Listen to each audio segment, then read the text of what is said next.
pessoal, a nossa aula de hoje vai ser sobre o reino Monera, que atualmente é chamado de reino Bactéria e reino Archaea.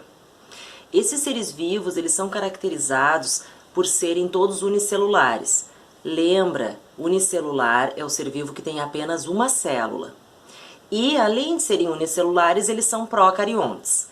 Procarionte significa que a célula desse indivíduo não tem carioteca, ou seja, não tem uma membrana que reveste o material nuclear. Então, o material nuclear está disperso no citoplasma, mas não solto. Ele está num lugar específico chamado nucleoide. Aqui tem uma imagem de uma bactéria. Essa imagem tem, então, aparece a parede celular, que é a parte externa da bactéria, a membrana plasmática, aquele lugar que eu comentei com vocês, que é o nucleoide, que é a região do citoplasma onde fica o material genético, que aqui no caso é o DNA, ribossomos para fazer a síntese de proteínas, o citoplasma em si, flagelos e fimbrias nessa parte externa, e essa estrutura circular aqui, chamada de plasmídio. Os plasmídios são estruturas, são partes de DNA circular que servem para a defesa da bactéria. Quando a bactéria se sente ameaçada, né, o que for tentar matar essa bactéria vai tentar matar o material genético que está aqui. Então, nesse caso, os plasmídios são os exércitos de defesa dessa bactéria que vão proteger o material genético de algum ataque. As bactérias, elas têm forma específica, elas não são assim disformes. Então, a gente vê aqui as principais formas bacterianas. Os cocos, que são circulares, né, redondinhos, na verdade. Bacilos, que são como bastonetes. O vibrião, que parece um feijãozinho com uma vírgula, né, com um rabinho. Os espirilos e as espiroquetas, que parecem um espiral. As formas cocos e bacilos, elas podem se agrupar. As formas espiroqueta, espirilo e vibrião não costumam fazer agrupamentos. Quando dois cocos se unem, a gente chama de diplococos. Quando dois bacilos se unem, a gente chama de diplobacilos. Vários cocos alinhados, como se fosse uma fileirinha, a gente chama de streptococos. Cocos em forma de cacho de uva, estafilococos. Cocos em forma cúbica, sarcina. Cocos, 4 cocos unidos, tétrade. Quando a gente tem bacilos em grupos, né, alinhados, a gente chama de streptobacilos. A gente sempre, as bactérias quando são nomeadas, a gente escuta falar nessas bactérias o próprio nome da forma que elas têm. Por exemplo, o vibrião da cólera. Os lactobacilos vivos, né, lactobacilos. Então eles são em forma de bastonete, porque eles são bacilos. Estafilococo, são bactérias em forma de cacho de uva. Essas bactérias causam algumas doenças, né? Algumas que a gente conhece bem na pele, como a própria espinha ou o furúnculo, né? Vai subindo assim, vai formando o cacho de uva, só que pensa isso ao contrário e estoura, né? Sai aquele pus que é a infecção bacteriana. Em relação à nutrição, os seres vivos são divididos em dois grupos. Os seres autótrofos, que são aqueles capazes de sintetizar a própria energia, de produzir a própria energia no seu corpo. A gente fala popularmente produzir o próprio alimento. E esses obtêm o carbono a partir de CO2, né, a partir do gás carbônico. O outro grupo são os seres vivos heterótrofos, como nós, seres humanos. Não somos capazes de produzir o próprio alimento a partir da nossa energia. A gente necessita de uma energia externa ao nosso corpo. E essa energia externa a gente vai obter a partir do alimento. Então a gente obtém o carbono a partir de moléculas orgânicas que nós ingerimos. Quando o indivíduo é autótrofo, ele pode ser autótrofo de duas formas. Ou fotossintetizante, e aí caso a gente não lembre, né, da fotossíntese, a gente vai dar uma pesquisadinha, vou deixar um link depois de uma aulinha breve sobre fotossíntese, né, nessa obtenção de energia, que é a partir da luz. Então, os seres vivos eles podem ser fotoautótrofos, que são os seres vivos que são fotossintetizantes, precisam de luz para obter sua energia. E aqueles que não precisam de luz são os quimiosintetizantes, e a gente chama de quimioautótrofos. Então, esses fazem apenas reações químicas inorgânicas para obtenção de energia. Existem bactérias dos dois tipos, tá? Fotoautótrofas e quimioautótrofas. Já as bactérias heterótrofas, elas são de dois tipos. Elas são as saprofágicas, que são as bactérias decompositoras, essas ingerem cadáveres, né? Elas desmancham a matéria orgânica, que é matéria orgânica é tudo que foi um dia ser vivo, e transforma essa matéria orgânica em inorgânica. Então são as decompositoras, mas mais adiante eu vou falar melhor sobre o ciclo da matéria.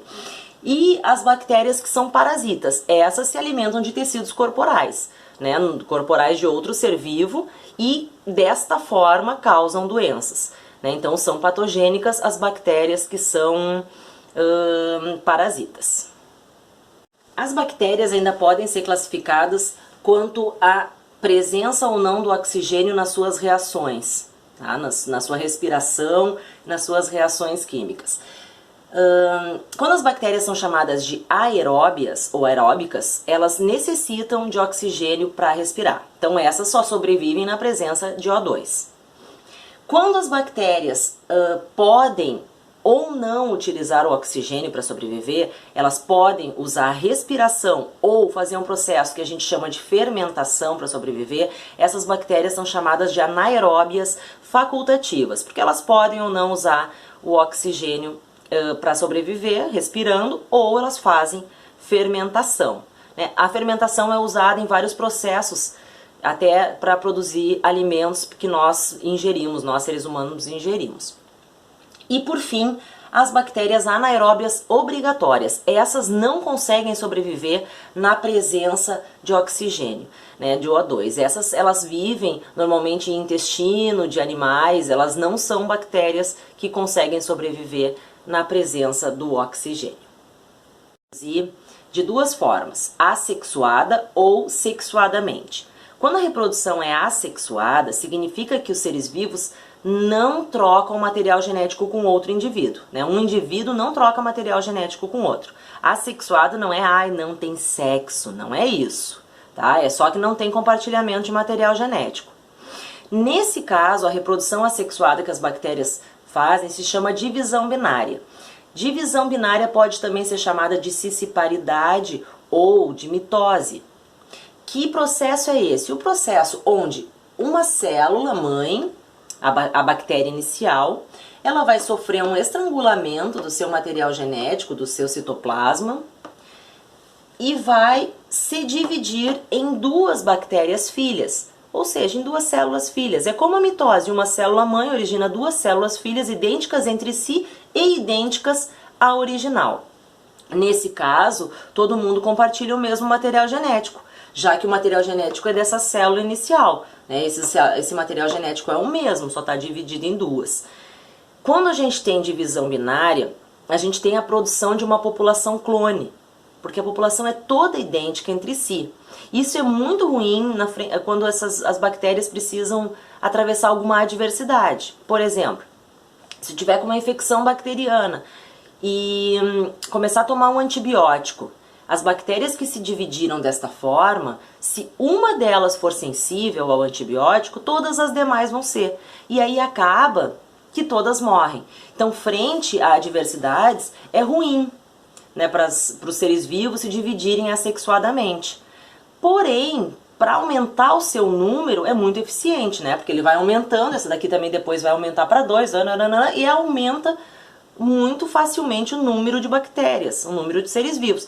Mas não são seres vivos que têm diversidade entre si. A reprodução sexuada que as bactérias fazem é a reprodução sexuada por conjugação. A conjugação é o seguinte processo. Duas células, né, duas bactérias se unem através de uma ponte citoplasmática que a gente vai chamar de pilos, tá? É um pilos. Aqui eu tenho o DNA da bactéria doadora e O plasmídio, lembra? O plasmídio é aquela célula, aquela DNA circular que está lá na célula procarionte que eu mostrei no primeiro slide. Essa ponte vai fazer uma comunicação entre as duas células para que elas possam compartilhar o material genético. Então vai ter uma célula doadora e uma célula receptora. Segue a linha. A célula doadora emite a partir do pilus o seu material genético do plasmídio.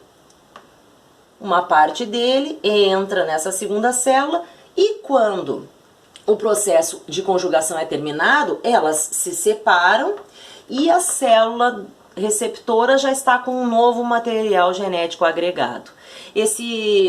Às vezes as bactérias também pegam material genético que não seja só de uma célula doadora, elas também conseguem pegar o material genético que está no meio, né? Então elas juntam duas células, essas duas células trocam material genético e dessa forma elas conseguem ter uma diversidade maior do que na divisão binária, porque aqui há compartilhamento de material genético entre dois indivíduos, coisa que na divisão binária não acontece. Então aqui aumenta a diversidade do grupo de seres vivos, né, do grupo de bactérias. Já a importância das bactérias na biotecnologia, né? Então aí a gente tem a produção de alimentos. Existe uma bactéria bem conhecida, já citei, que são os lactobacilos. Essas bactérias, assim como bactérias chamadas streptococcus, elas são capazes de converter a lactose em ácido lático. Lactose é o açúcar que tem no leite. Se ela converte em ácido lático, a gente fica com um gostinho mais ácido, né? E aí a gente tem como exemplo, como eu coloquei aqui, exemplo, dois alimentos que são produzidos através desse processo, né? O iogurte e esse aqui que vocês conhecem como leite fermentado. Por que o nome fermentado? Porque passou pelo processo de fermentação onde a lactose foi convertida em ácido lático e deixou aquele gostinho azedinho delicioso. Tá. Aí segue, ai pelo amor de Deus, aí eu me perco. Aí segue. Na produção, então, de vinagre, a gente tem a conversão do vinho em ácido acético. E aí, pensa assim, ó, quando o vinho, não é pra vocês saberem, porque vocês são tudo pequeno, criança, não pode saber disso. Porém, a gente sabe que quando o vinho fica aberto e entra o oxigênio, as bactérias entram também e o vinho azeda, fica ruim. Por quê? O vinho vira vinagre, né?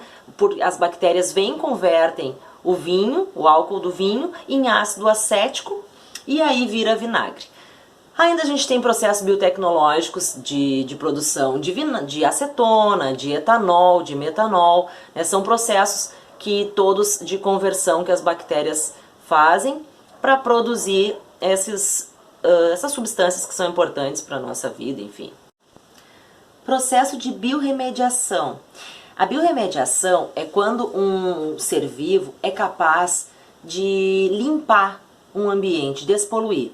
Por exemplo, um gênero de bactérias chamado Pseudomonas é capaz de degradar o petróleo que por algum descuido ou por algum acidente foi jogado no mar, né, por um barco, então, enfim, teve um vazamento de petróleo. O que acontece é que a Pseudomonas é capaz de degradar esse petróleo limpando esse ambiente. Também ambientes que têm pesticidas. Já na agricultura, as bactérias, um grupo de bactérias chamado Rhizobium, esse gênero ele é capaz de se unir às raízes das plantas e de leguminosas, de soja, feijão, e ajudar essas plantas a absorverem nutrientes específicos do solo. Tá? Já as bactérias patogênicas, essas são aquelas que causam doenças. Doença bacteriana a gente vai tratar com antibiótico. Só que eu não vou falar muito sobre doenças bacterianas, eu vou só citar uns exemplos, porque essa é uma parte que eu gostaria que pesquisasse, tá bom? Então, vamos só citar algumas doenças bacterianas. Tétano, cólera, tuberculose, gonorreia, sífilis, leptospirose, entre outras doenças, são doenças causadas por bactérias em nós seres humanos. Essa é a parte do reino bactéria, tá? E aí agora a gente vai dar uma olhada nos próximos seres vivos ainda que eram pertencentes todos ao reino Monera, e agora a gente bota num outro reino, que é o reino Arquea. Para finalizar, nós vamos falar dos últimos representantes dos procariontes. Lembra, procariontes são seres vivos que não têm carioteca, não têm membrana que reveste o material nuclear. Os últimos são as árqueas. As árqueas são unicelulares e procariontes e são indivíduos que vivem em ambientes inóspitos, drásticos. Como assim? Ambientes onde não tem normalmente vida, onde outros seres vivos não conseguem sobreviver. Como esses ambientes são muito quentes, muito frios, ou muito salinos, ou ácidos, enfim, é um lugar de extrema dificuldade de vida. Aí a gente tem 3 grupos de árqueas. As árqueas que são chamadas de metanogênicas. As metanogênicas, elas vivem no lodo dos pântanos ou dentro do tubo digestório, dentro do intestino de animais como cupins ou ainda herbívoros, como vaca, como boi, né, como gado.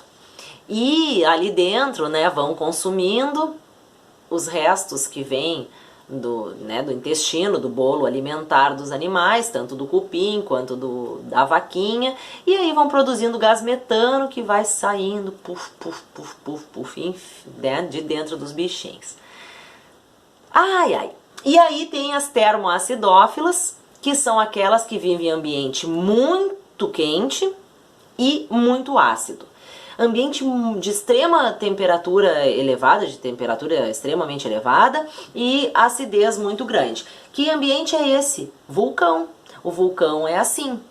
Então essas árqueas conseguem viver nesse ambiente, as termoacidófilas. E, por fim, as halófilas, que são aquelas que vivem em ambientes muito salinos. Como assim muito salinos? Ué, tem muito sal. Que lugar é esse?